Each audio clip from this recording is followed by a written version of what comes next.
Nosso assunto agora é empreendedorismo. O empreendedor sempre foi responsável por grandes mudanças, grandes transformações. Hoje em dia, com o boom de startups e aceleradoras, mais e mais pessoas estão sendo capazes de transformar ideias em realidade e de traduzir criatividade em inovação. Além disso, uma preocupação coletiva com o impacto tem moldado comportamentos individuais. O papel fundamental do empreendedorismo é promover benefícios em vários âmbitos através de soluções inovadoras. Não importa a velocidade com que se anda, mas sim ir sempre em frente. O valor e a força em idealizar, coordenar, realizar, implementar, mudar, evoluir, agir. Se o caminho se faz ao caminhar, sigamos as pegadas do empreendedorismo.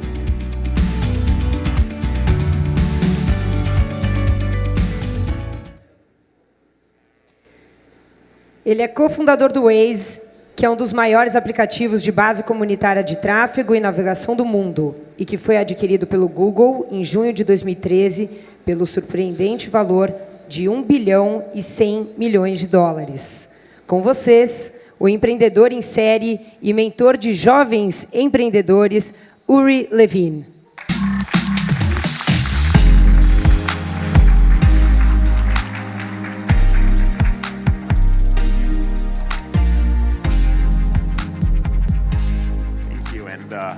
Good morning. I'm always excited to come to Brazil because this is one of the places that Waze made the biggest impact. And just for a second, I want you to imagine yourself driving 10 years ago without Waze, right? And yesterday I arrived from the airport, and Waze told me that it's going to take 1 hour and 20 minutes to get to the hotel, which is quite normal. Actually, it was actually pretty good relative to the traffic jams that we have here. But that was actually accurate on the minute. And I think that this is one of the most important impact of Waze that you can actually plan. Excuse me. Yeah. Okay? Yeah. Thank you. You can plan. You can figure out how long it will take you to get from here to wherever you want to go. And this is very, very important for the economy, that you can actually build one of the key cornerstones of the businesses, and this is transportation, right, or mobility. As you know, we sold Waze in 2013, and I left. The day after the acquisition, I left so I can build more startups. And turns out that many of them ended up to be pretty successful here in the local market, right? So you think of Move It, which is like Waze but for public transportation, 25 million users of Waze actually in Brazil. So making even a bigger impact. And by the way, if we're thinking of mobility, then public transportation is even more important than driving. And what I do is I build startups, and what I would like to share with you this morning is a little bit the story of Waze and the story of entrepreneurs, and then the passion for a change. And at the end of the day, it is up to the entrepreneurs to go and change the world. These are the ones that are actually going to take something and look at it from a different perspective, a very different perspective that might change things dramatically. Because if you start to think about it, then you ask yourself, okay, you look at all the big companies in the world today, and you look at Google and Amazon and Facebook, and not that long time ago, they were actually startups. In some cases, it's about decades. Some other cases, it's 20 years. This is it, right? So Amazon is about 22 years old. This is it. And change the world completely. It's always entrepreneurs that will try a completely different approach. And if they are successful, then the impact is going to be dramatic. So entrepreneurship in general starts with, so I need a realignment of the mic. Okay, is that better now? Yes. Okay. The only problem is that I have to hold that throughout the entire presentation, but this is what we'll do.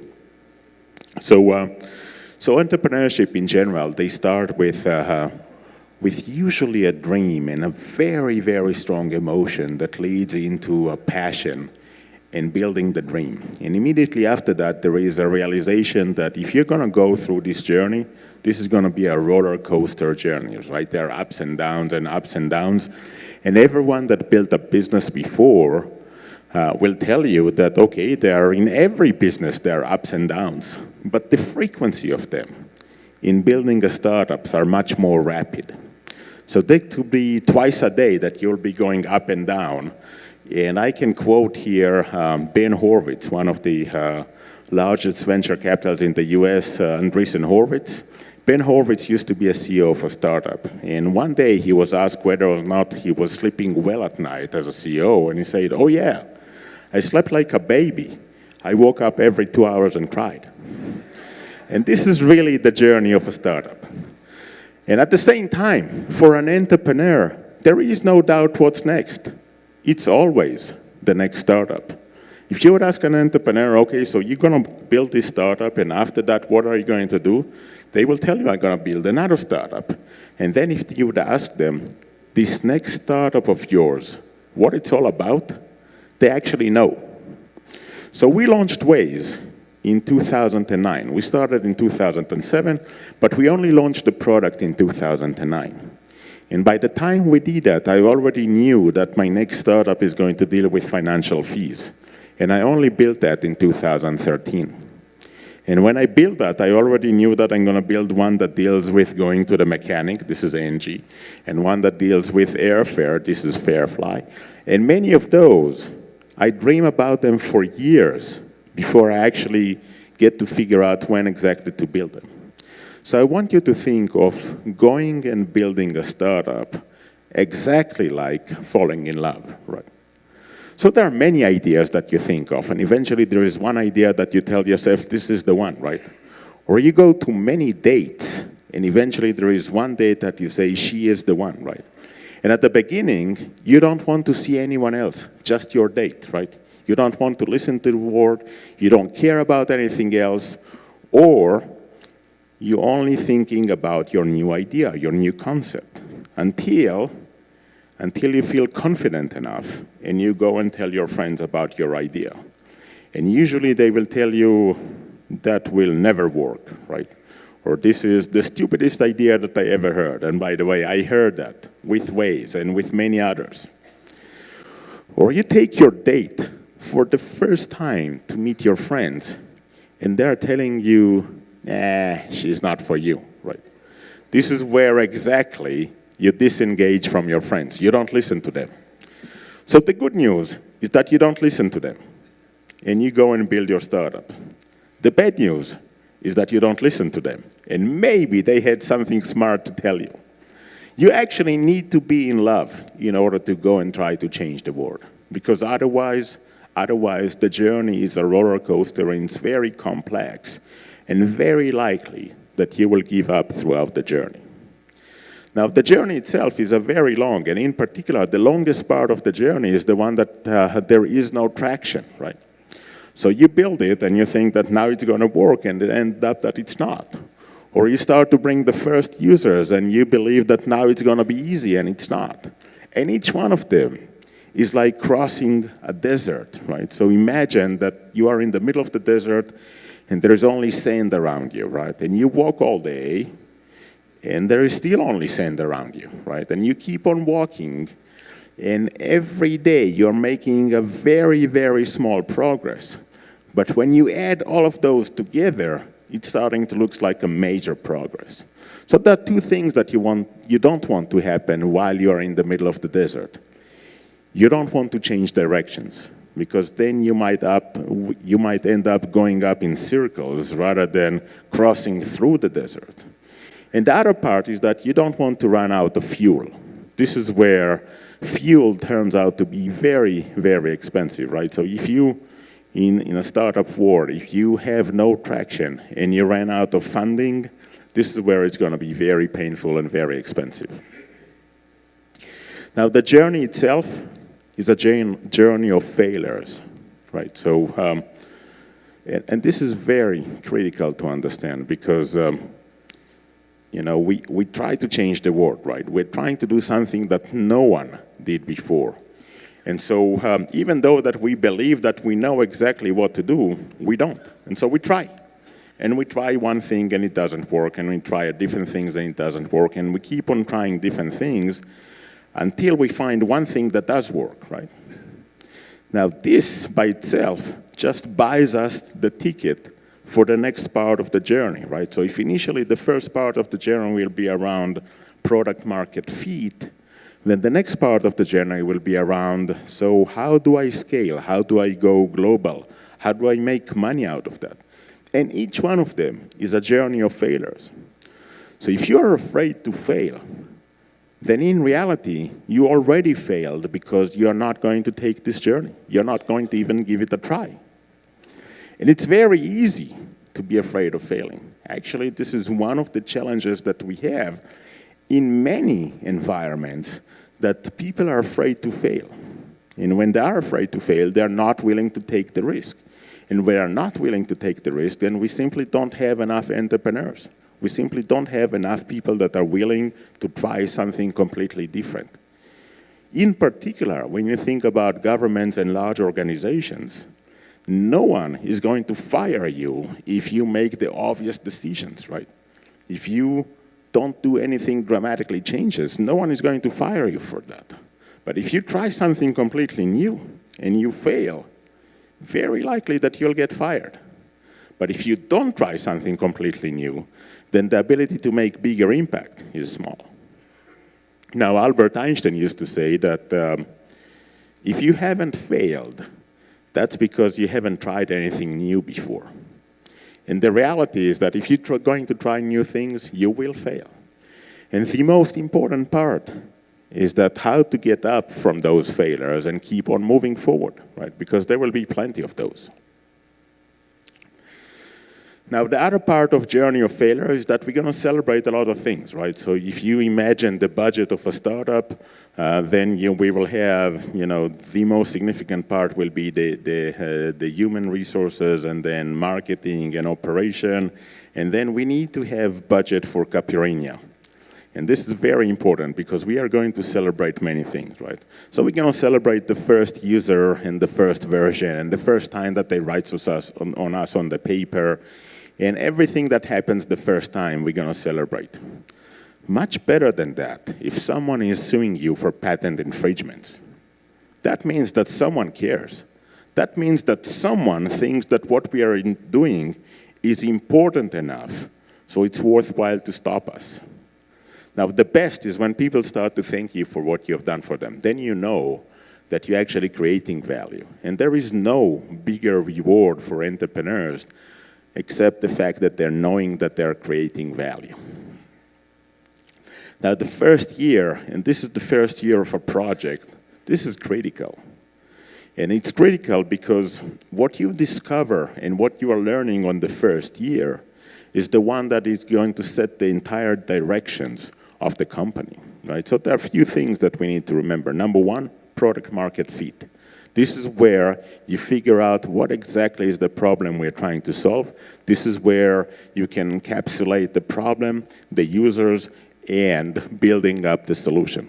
But another thing that happens on the first year, and this is true for a startup, but it's also true to any new project that you will start, you're building the DNA of the company. And you can actually choose what kind of DNA you are building. Entire organization will have a DNA after the first year.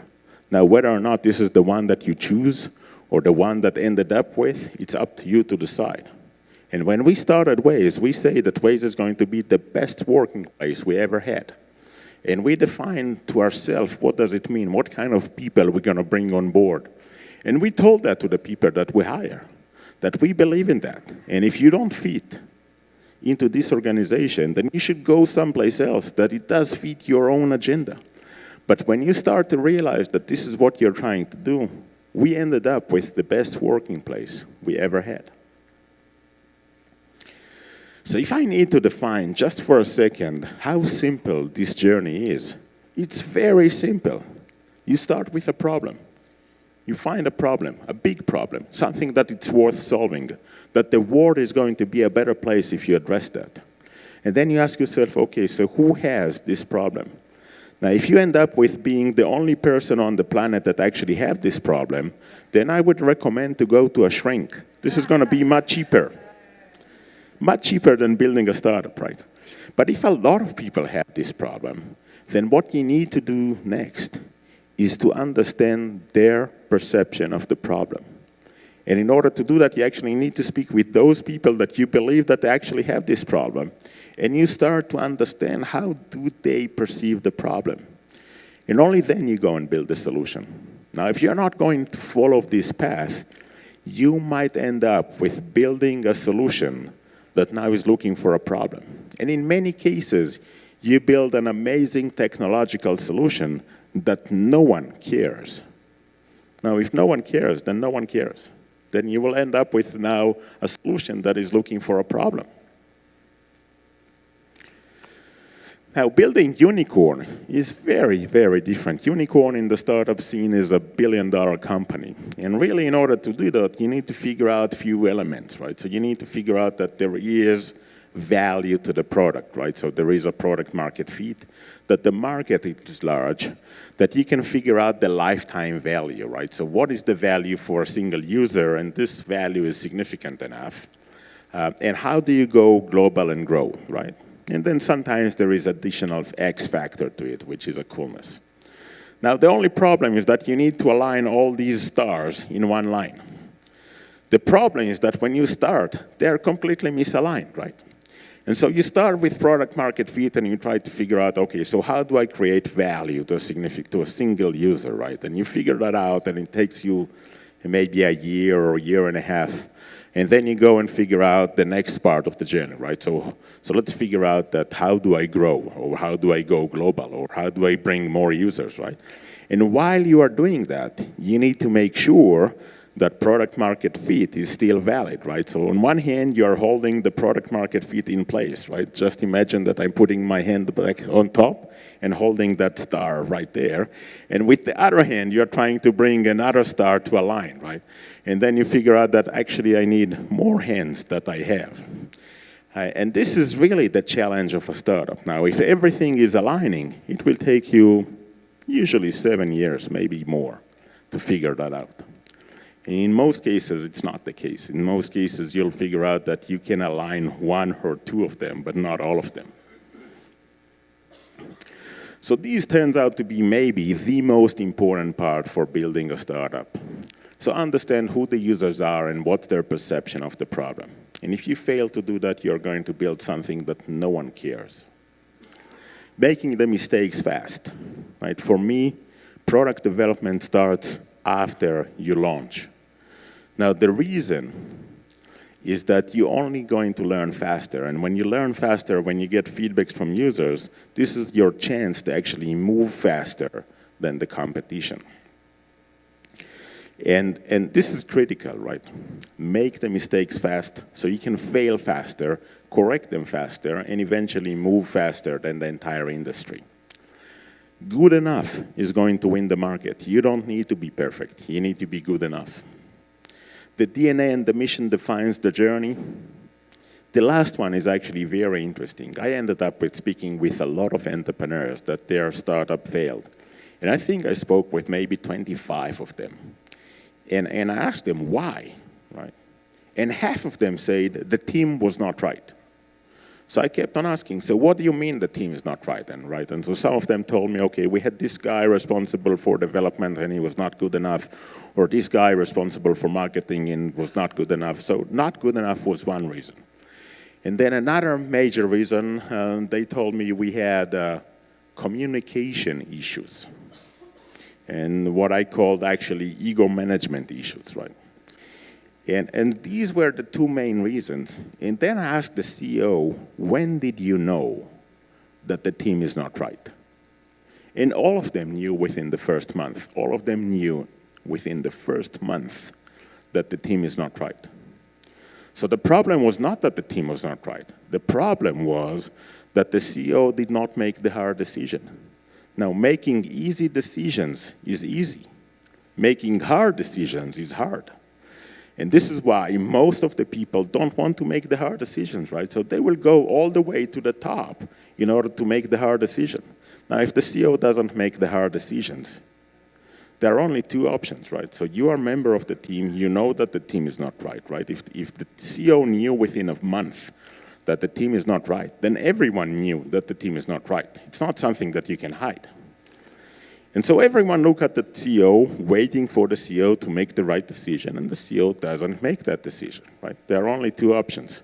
Number one, CEO doesn't know, which means that CEO is stupid. This is not good. Number two, CEO does know, and still don't make the hard decisions. That's actually even worse. The CEO lacks the leadership of making hard decisions. In both cases, the results are always the same. The top performer people would leave. Now, they would leave because they don't want to be in an organization that is unable to make hard decisions, and they would leave because they have a choice. Now, this is the beginning of the end of any organizations, right? If you have an organization that is unable to make hard decisions and the top performers are leaving, this is the beginning of the end. Sometimes you're looking at the challenge of raising capitals, and this turns out to be one of the biggest challenges for all the startups.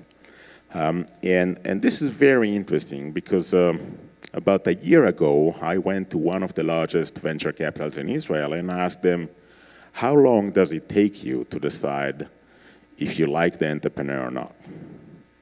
And so the guy was looking at me and asking me, okay, do you want the real answer or do you want the right answer? And I said, I want the real answer. And he told me, before they sit down, right? Seconds. Now, we think about it as this doesn't make sense, right? So how long does it take us to decide if we are interviewing a person, a candidate, how long does it take us to decide that we like this candidate or not? How long does it take us to decide that we like a date or not? It's always seconds. And then we allow ourselves a little bit more time to either let that first impression sink or change that. And so therefore, you always have to start with the strongest point at the beginning, whatever it is. If this is the size of the problem, then it is the size of the problem. If this is the traction that you have, the team that you have built, whatever it is, you start with the strongest point at the beginning. So a little bit about the Waze story, and then behind Waze there is major magic. And part of it is because when we started, there was nothing there. The magic of Waze is that Waze itself, or the drivers, we the drivers, are building not only the traffic information, but also the map. And so this was the map of Tel Aviv when we started, blank page. There was absolutely nothing on the map. And this is exactly when I told other people that how it's going to work. They told me that will never work, all right? And so when the first driver drove, we collected the GPS data from the device. And if we will take this GPS data and draw that on the blank page, this is what we're going to get. Now, if I'm going to take that from a lot of drivers, I'm starting to get something that looks like a map, right? If I will tell you that this is a traffic circle in the middle, it looks like a traffic circle, and it is a traffic circle. And you can tell the difference between a main road and a street. And if there is an intersection that no one making a left turn, then no left turn is allowed, right? If there is a road that there are 100 people going into one direction and no one else coming the other direction, that will be one-way street, right? If there is a road that there are 100 people going into one direction and only 2 coming the other direction, that will be one-way street in Tel Aviv. Now, if you had a computer science background, if I can describe something, we can build it. And I just described how to take the data and build a map out of that, and this is exactly what we did. We built a system that takes all of this data and creates the map. Now, at this phase, the map is incomplete, but then we enabled map editing tools to allow people to provide us with street names and house numbers and points of interest to make the map complete. At this phase, if we will have someone that is driving slow, then we can actually figure out that there is a traffic jam here. And if we have a lot of drivers all over, then we can figure out where all traffic jams are and start to route people to avoid them. And this is really the magic of Waze. We started with a blank page, and we, the drivers, are creating all the data that is being used by the application. Now, is that really working? Actually, it turns out that it's working beautifully. Let me try that.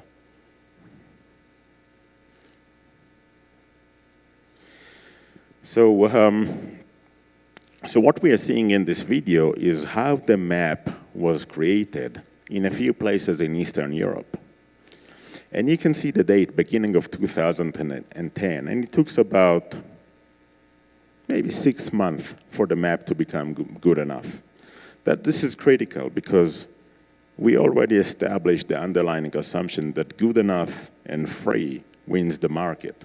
And this is exactly what happened. By the way, it will zoom in into the center area, and then it's easier to see. And it actually took about 6 months for the map to become good enough. Now, this is critical. By the way, if you drive someplace that no one drove before, then your avatar on the application will change into a roller steamer, and you pave the road as you drive. And this road will be available for everyone else the next morning using the Waze application. And this is really the magic of Waze. Now, the journey itself was much more complex than it looks like.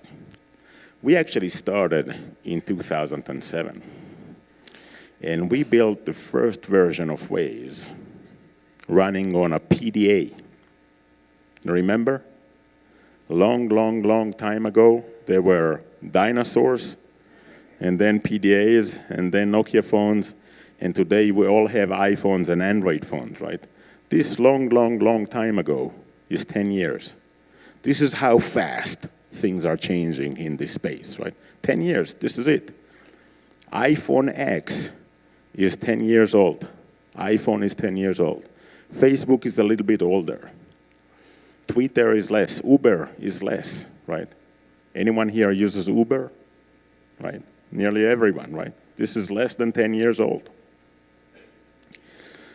And this is scary, by the way. You start to ask yourself, okay, so this is what happened in the last decade. By the way, if I will have a time machine and I will send you back 10 years, I'm not sure that you'll survive, right? No Facebook, no iPhone, no Uber, no Waze, so many things that you don't have. Not sure that you'll survive. Now let me try something completely different. How the future is going to change. The pace of innovation is actually increasing, right? So the next 10 years is going to be even more dramatic than the last one. In fact, you look at the top 10 companies in the world, right? Google and Amazon and Facebook, and you ask yourself, so how many of them are going to survive the next decade? How many of them are still going to be in the top 10 companies in the world? And only 5 of them will. Now, we don't know which one, because if we would know, we will sell short on the 5 that are not. The more interesting part is that who is going to replace them in the top 10 list? And some of those do not even exist today. Some of them are going to make such a dramatic change in the next decade that they do not even exist today. So we launched the product in 2009, beginning of 2009, and then it was actually, we launched that in Israel, turns out to be working beautifully, and we decided that, you know, this concept can work everywhere, so let's go everywhere. Remember this slide, lack of traction? This is what we have experienced in 2010. It was simply not good enough, right? So it was actually okay in a few places in Eastern Europe, and it was okay in Ecuador. But in most of the major markets, it was not good enough. And so this is what happens, right? You see that it's not working. You go and speak with drivers. You collect the feedback from them. You understand what doesn't work. You go and build the next version that solves everything. And you know that this is it, and it's not. And you go iteration after iteration after iteration, and every time you are 100% sure that this is it. And every time, again and again and again, it's not. And it took us the whole year of iterations to figure that out, until only in 2011 we have started to see the growth coming up, right? And all of a sudden it became good enough in Los Angeles, and then San Francisco, and New York, and Chicago, and one metropolitan after that are in the US. And in Europe that was Italy first, and then Netherlands, and France, and Spain, and Sweden, and one country after the other. In Latin America, it was actually Chile first, and then Colombia, and Costa Rica, and Brazil, and Mexico, and one country after the other. Now, this is 2011, right? There is no one in this room that was using Waze before 2011. It was simply not good enough. If you would try, you'll give up on that very, very soon after you'll give it the first try. And it took us a longer period of time to figure that out. Now, in 2012, Waze was actually growing faster than the entire navigation industry combined. And you take all the navigation apps and navigation devices and in-car navigation system, Waze growing faster than all of them combined. 2013, Google came with the approach to acquire us, and we simply said yes. They came with the right offering, and we simply said yes. And part of the offering was that Waze will remain trying to address the same problem that we did from the beginning, to help drivers to avoid traffic jams, so figure out the fastest route to their destination. And I left. The day after the acquisition, I left. Now I want to speak a little bit about disruption, because in many cases, this is how markets are going to change. A lot of times we speak about disruptive technology, but technology by itself does not disrupt. No one cares about the technology.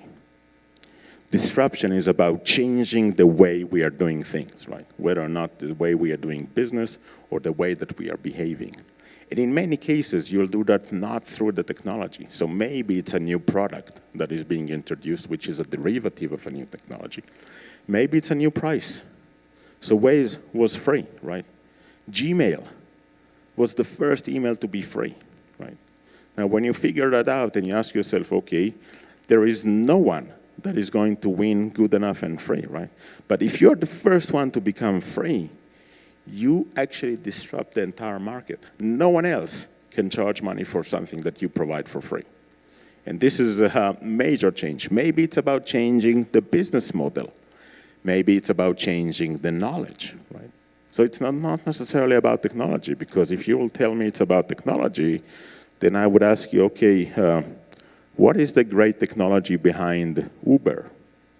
And there isn't great technology behind Uber. It's simply introducing knowledge that was not available to the demand and supply side. Now, disruptors are always newcomers.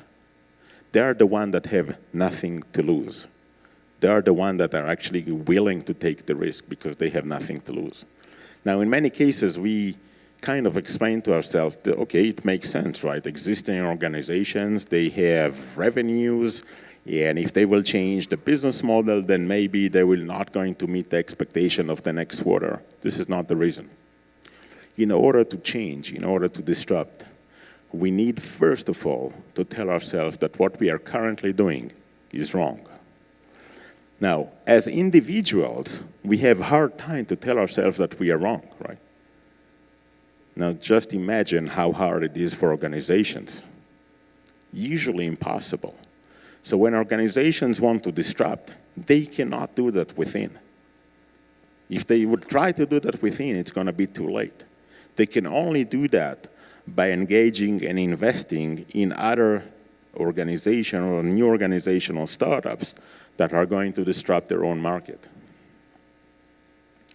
Some markets that are calling for disruptions, right, where information is asymmetric, so do not exist. A market with a middleman. A middleman is a cover-up for inefficiency of the market, right? If we need a middleman in the market, that means that information is not flowing. Price, very different than the value. Regulations that don't work, right? You know, when you travel to Europe and buy goods, you're entitled to get the VAT back.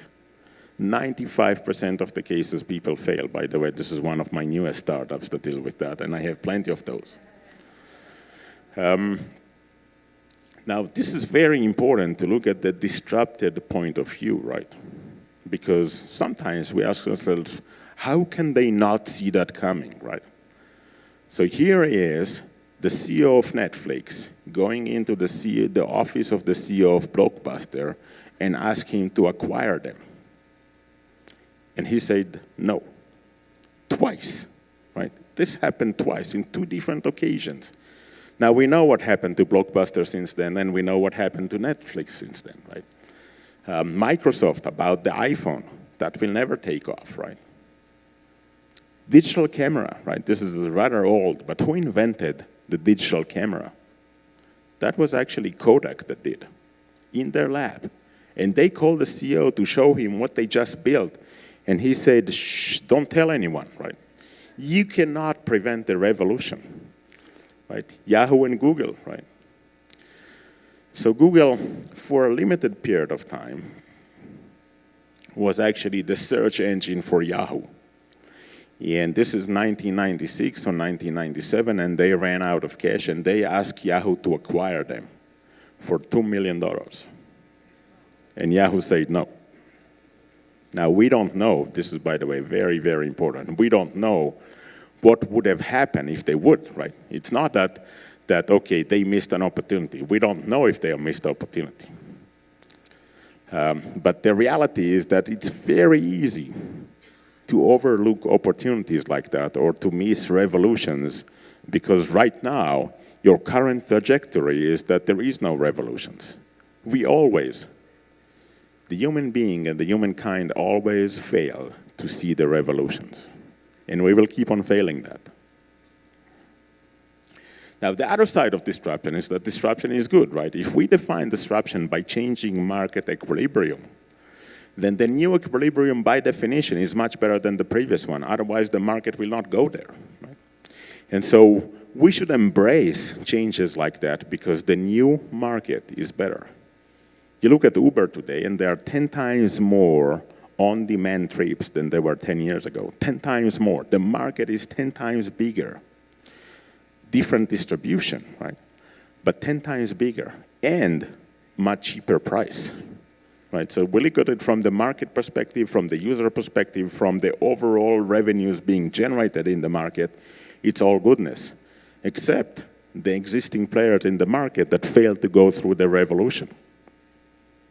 We can look at the car industry as a model, right?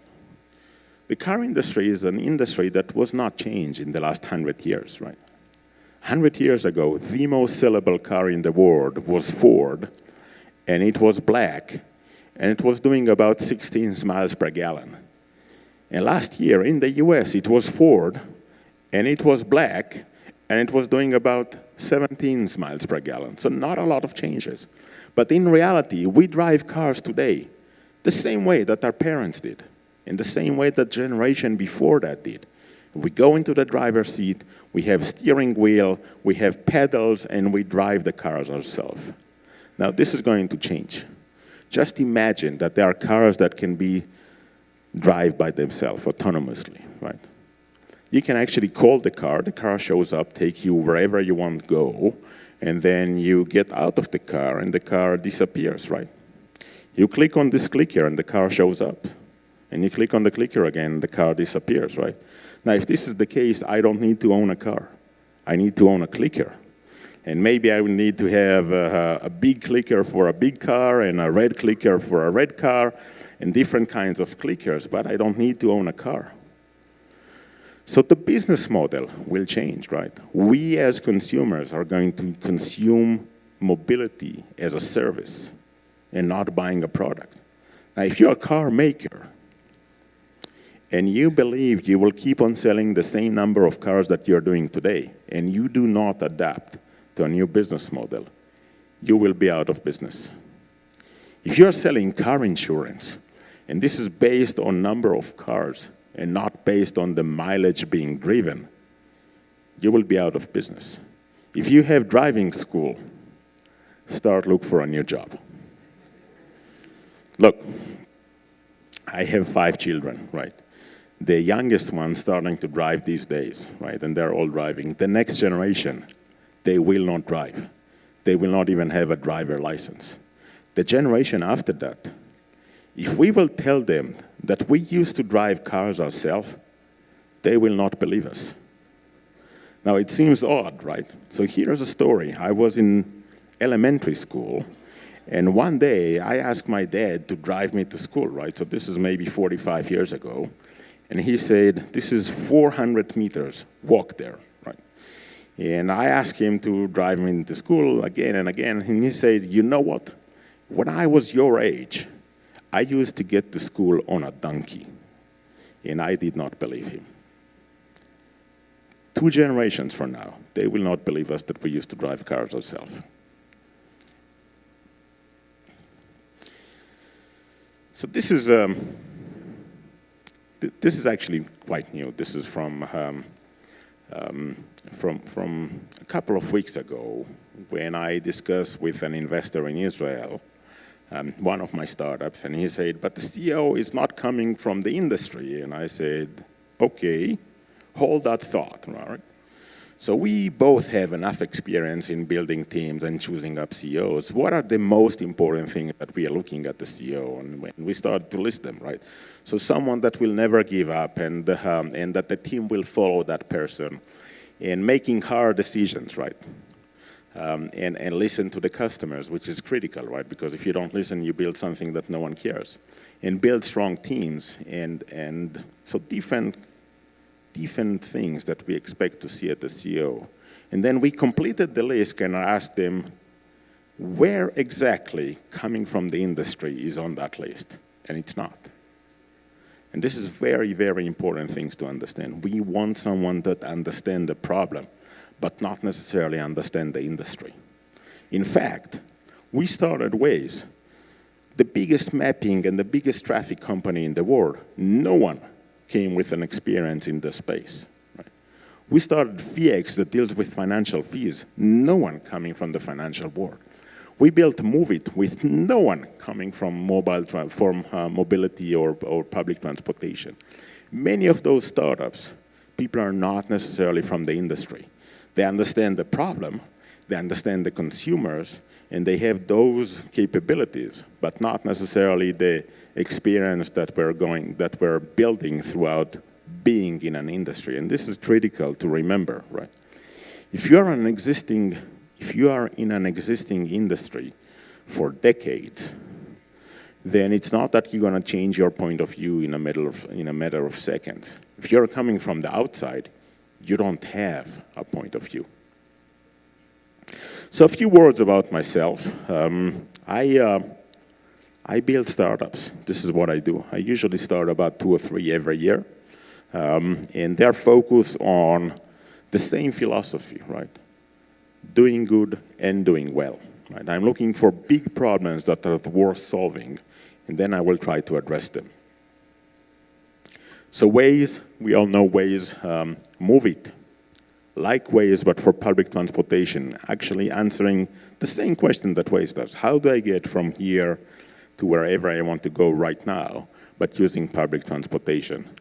By the way, the future of urban mobility is public transportation. There's simply not enough roads to provide enough service to all the cars. You know, you look at the globe from the outside, from the outer space, right? And you ask yourself, okay, so there are the water bodies and continents and land and so forth, and there are man-made stuff, right? When you look from the outer space, 1/3 of the man-made stuff is roads. 1/3 is housing, and another 1/3 is actually parking. We simply don't have enough roads. FIEX deals with the biggest secret in the world, financial fees. In the US alone, there are $600 billion of financial fees every year. 600 billion. Now, the scary part is that people don't even know that they're paying them. And when I was young, my dad once told me that if you don't know how much you're paying, then you're paying too much. And this is the reality, right?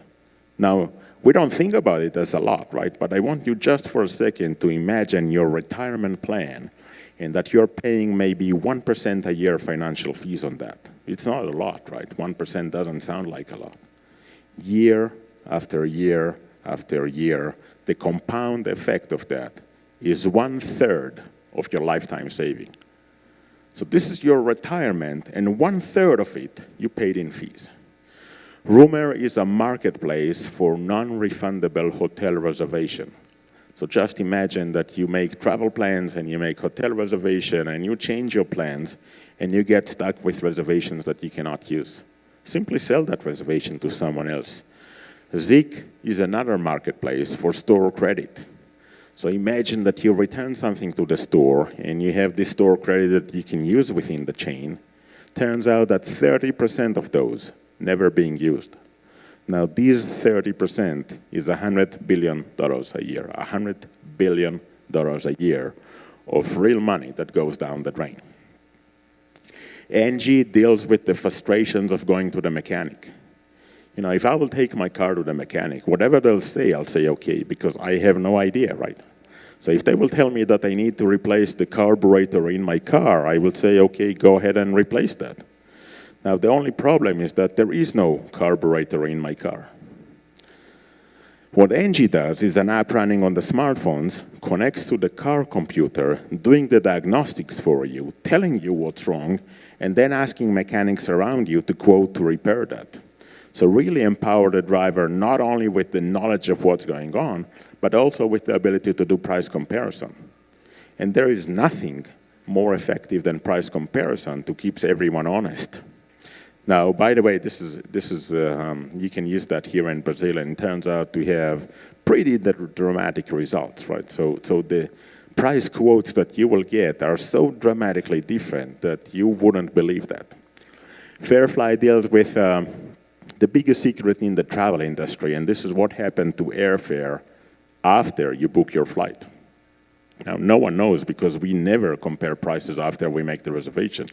But prices are going up and down all the time, right? So it's very possible that this is the price that you paid, and this is cancellation fees, and between the time that you make the reservation until you fly, the price drops to here, right?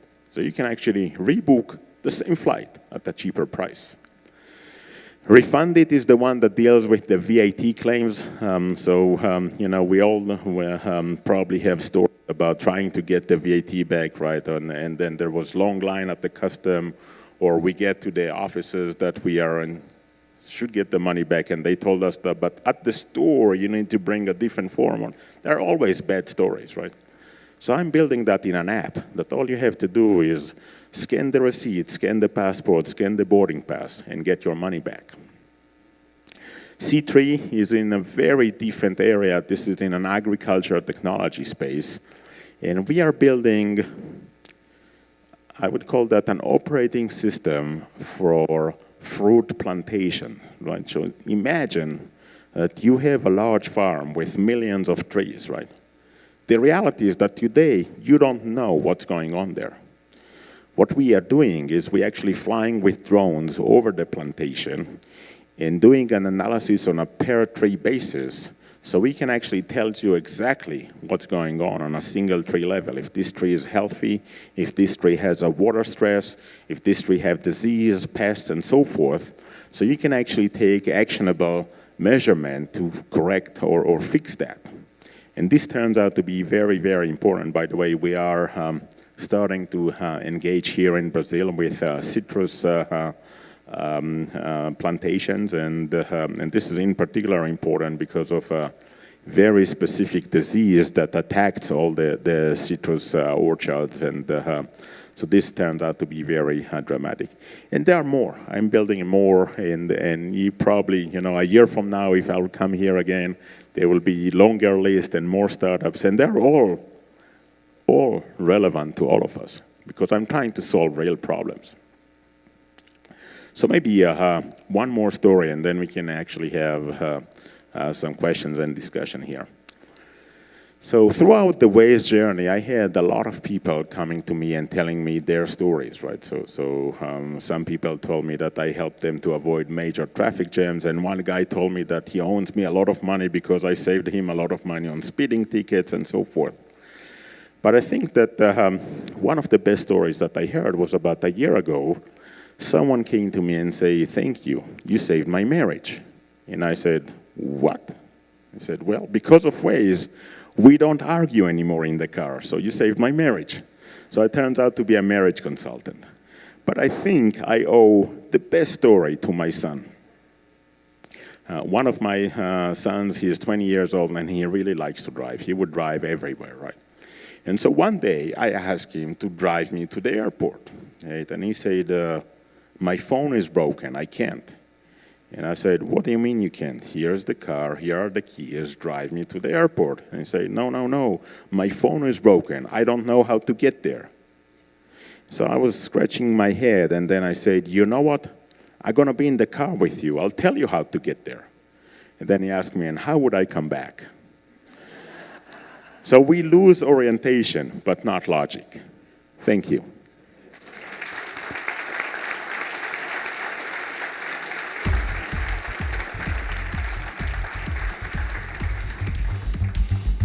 Uri, can I ask you to join me, I think over here? Or this and this. I think it's good. Akol beseder.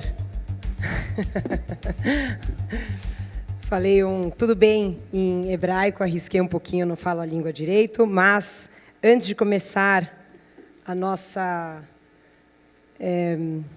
conversa aqui com perguntas do público, de vocês que estão aqui presentes e também de quem enviou perguntas através do aplicativo Mobile Eventos.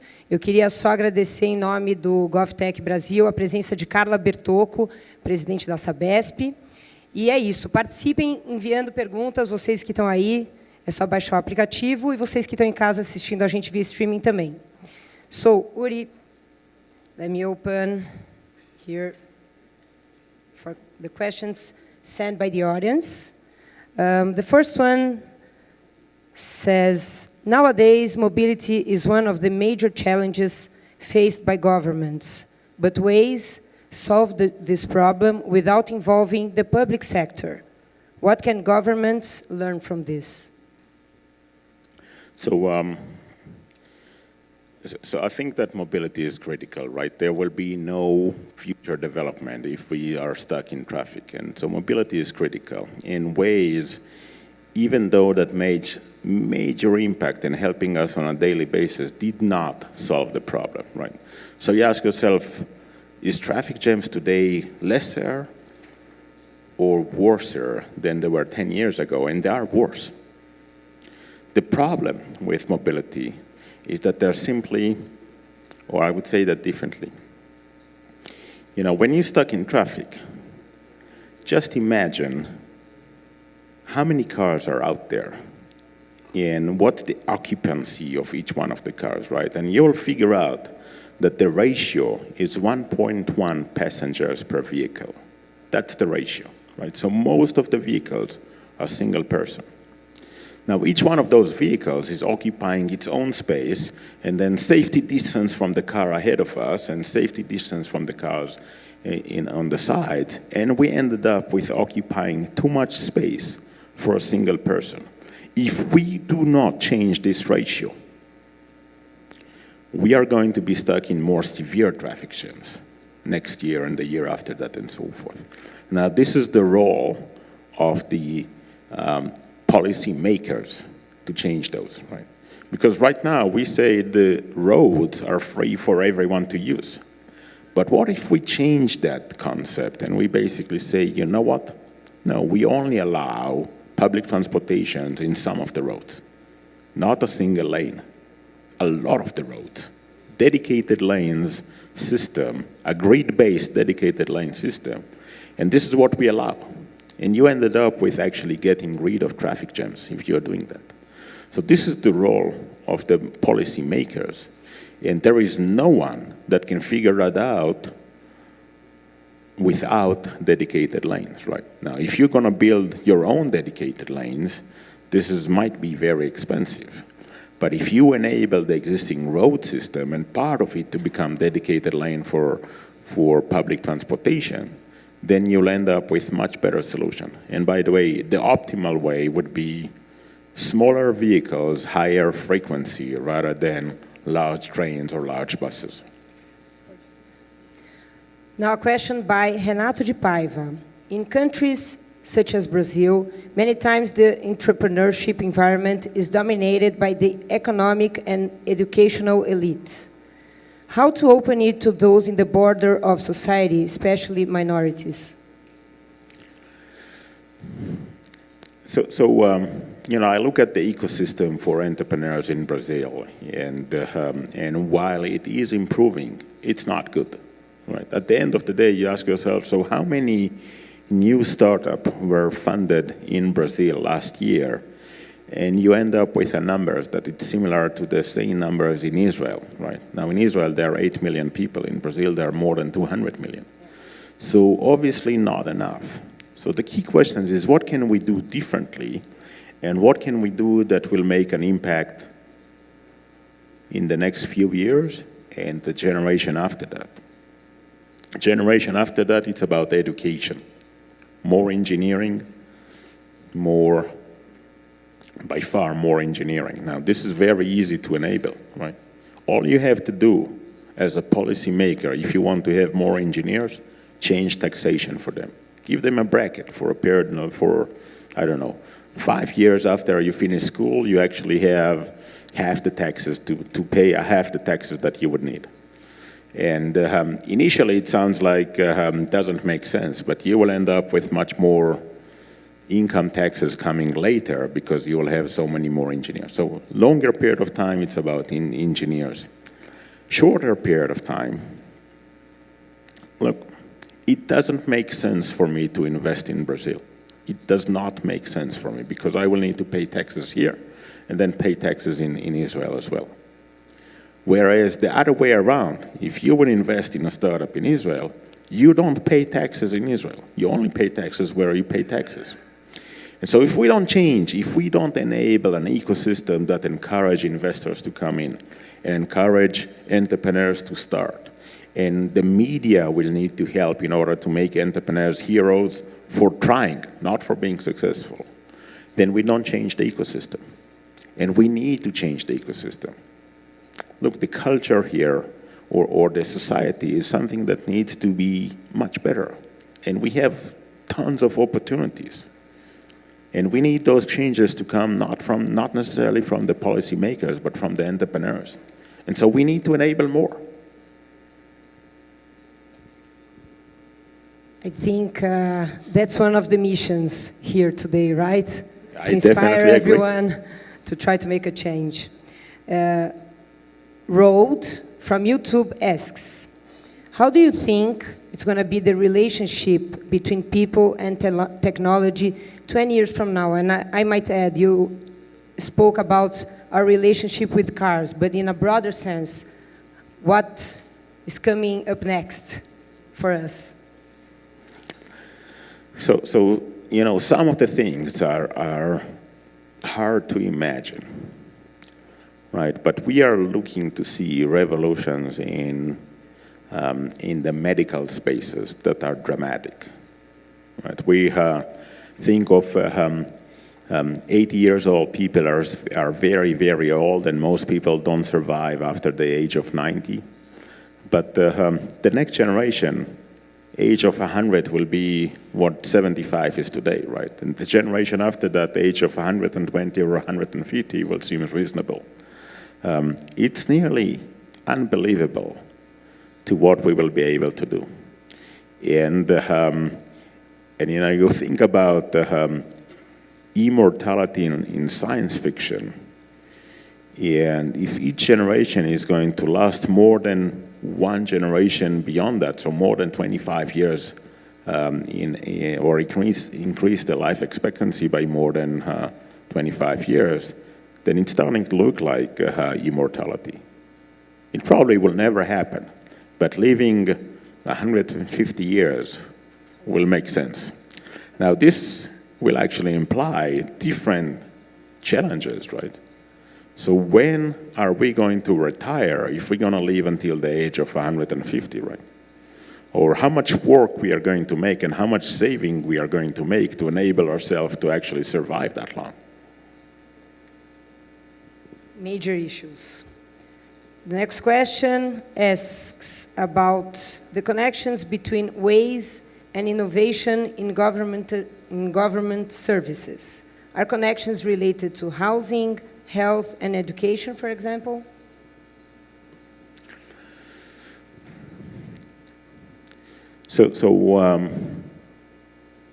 Waze is probably connected only to mobility, and so is Moveit. And by the way, Moveit does provide data to urban authorities in order to improve mobility, right? And so one of the major things that Moveit is doing is enabling this data for municipalities to do better planning and better urban mobility. Housing is very different. And I'm not sure that we will see major changes there. Now, is housing something that the government should be doing or getting involved or not? Don't know. I think not.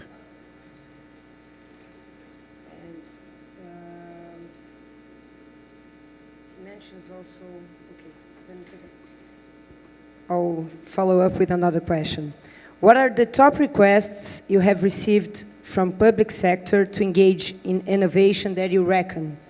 What are the best examples of how government was able to contribute with innovation?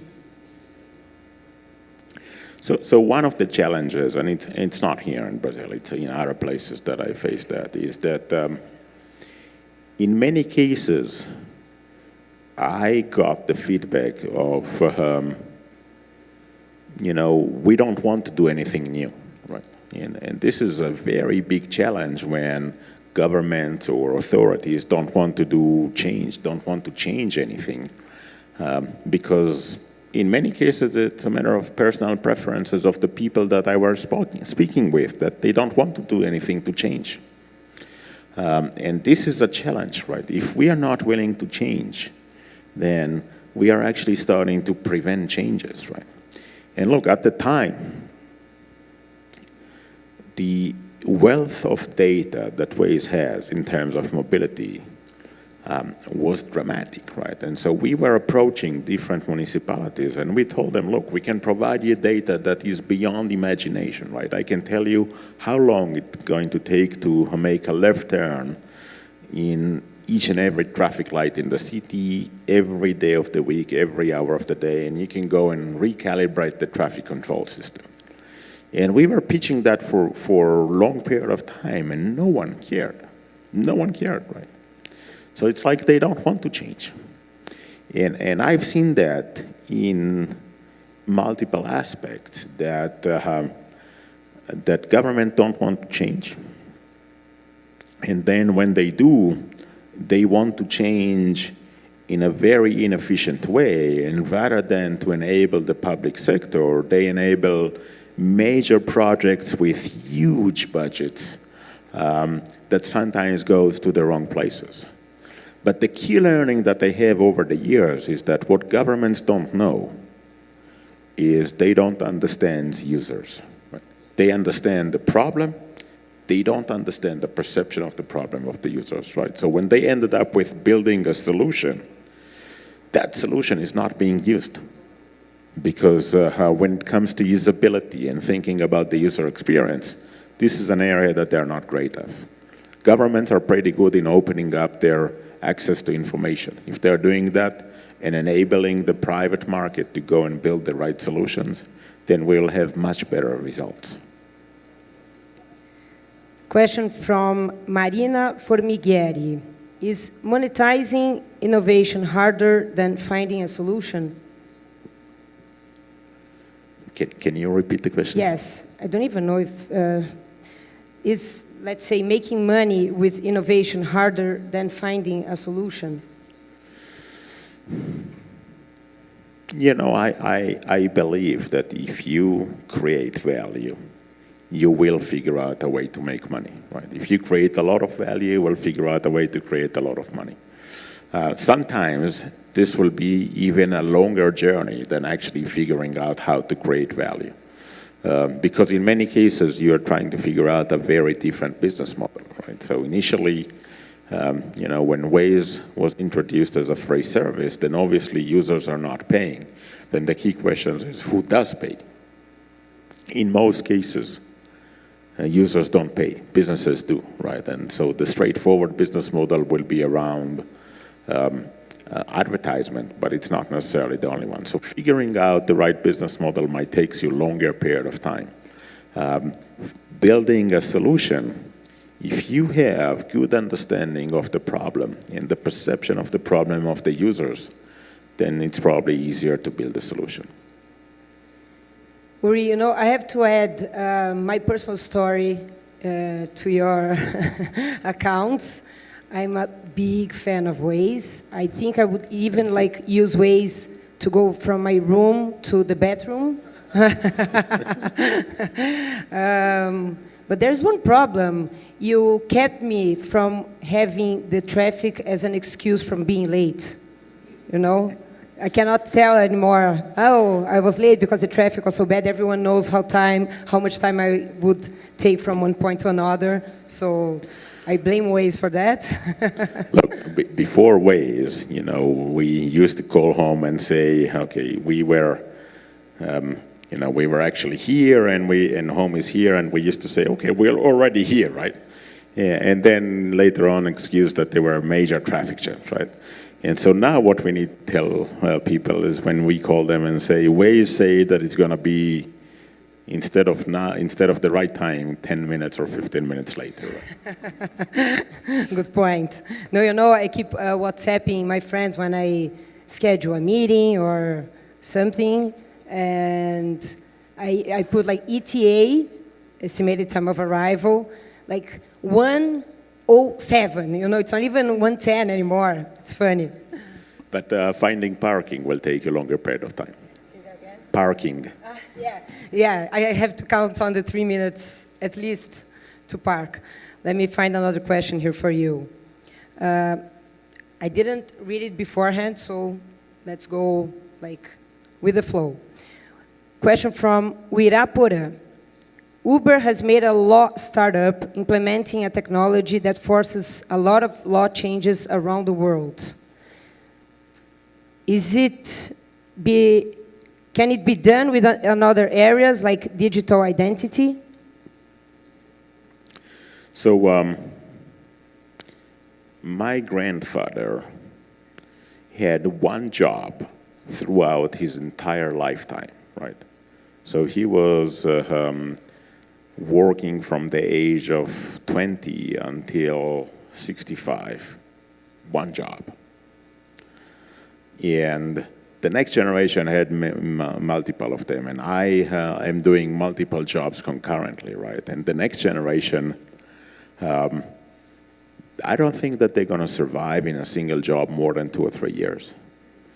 And so what we are figuring out is some of the characteristics of the jobs market that were before are no longer valid. And what we need to teach the next generation is adaptivity, right? So how to faster adapt, how to learn new things, switch to different things, and take the key learning not necessarily as a subject matter expert, but the abstractions of that to the next place, right?